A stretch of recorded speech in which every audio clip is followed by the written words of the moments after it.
கயல் சீரி நேற்று எபிசோட் எப்படி போச்சு என்னாச்சும் பாப்பா. நேற்று எபிசோட் என்ன காட்டுறாங்கன்னா, சிவசங்கர் கயல் வீட்டில் வந்து பிரச்சனை பண்ணுறாங்க. எங்கள் ஸ்டேட்டஸ் தகுந்த மாதிரி நீங்கள் மாறணும் அப்படின்னு சொல்கிறாங்க. கையில் அப்படிலாம் எங்களால் மாற முடியாது அப்படின்னு சொல்லிக்கிட்டு இருக்காங்க. பெரிய வாக்குவாதம் நடந்துக்கிட்டு இருக்கு. கடைசியில் காமாட்சியை சிவசங்கர் தள்ளி விட்டாங்க. அதை பார்த்து மூர்த்தி ரொம்ப கோவப்படுறான்.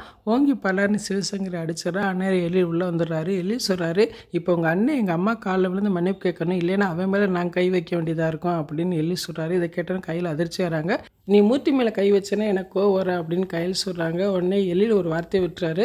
அன்னைக்கே சொன்னாங்க தகுதி தராதாரம் பார்த்து தான் பொண்ணு எடுக்கணுங்கிறது, அது உண்மையாகி போச்சு அப்படின்னு சொல்கிறாரு. இதை கேட்டோன்னா கையில் எண்பது வச்சாங்க. அப்போ இத்தனை உங்கள் மனசுக்குள்ளே இவ வன்மத்தை வச்சுட்டு லவ்ங்கிற போர்வையில் நீ என்னை ஏமாற்றிக்கிட்டு இருந்தியா அப்படின்னு சொல்கிறாங்க. ஆமாடி, இனிமேல் நீங்க யாரோ நான் யாரோ, உனக்கு எனக்கு எந்த சம்மந்தம் கிடையாது, இந்த கல்யாணம் நடக்காது அப்படின்னு சொல்லிட்டு அவங்க அம்மா கூப்பிட்டு போயிடுறாரு. உடனே காமாட்சி காலில் வந்து கெஞ்சுறாங்க, தயவுசெய்து போகாதீங்க அப்படின்னு சொல்கிற மாதிரி காட்டுறாங்க. கடைசியில் பார்த்து எல்லாமே கனவு. காமாட்சி அப்படி கனவுன்னு எந்திக்கிறாங்க, கத்துறாங்க. உடனே எல்லாரும் கேட்குறாங்க, என்னாச்சு என்னாச்சு, இது கனவு கண்டைகளா அப்படின்னு தனம் கேட்குறாங்க. அதெல்லாம் ஒன்றும் இல்லை அப்படின்னு சொல்லி சமாளிக்கிறாங்க. கடைசியில் ஆனந்து கேட்குறாங்க, என்னம்மா கெட்ட கனவு கண்டியா அப்படின்னு கேட்குறாங்க. அப்போ எதுவும் சொல்லாமல் நிற்கிறாங்க. அப்படியே எபிசோட் முடிச்சிட்டாங்க. நாளைக்கு எபிசோட் இருக்கும் பார்த்து பேசுவோம். இந்த வீடியோ பிடிச்சா முடிக்க லைக் கொடுத்துட்டு மறக்காமல் சப்ஸ்கிரைப் பண்ணுங்கள். தேங்க்யூ.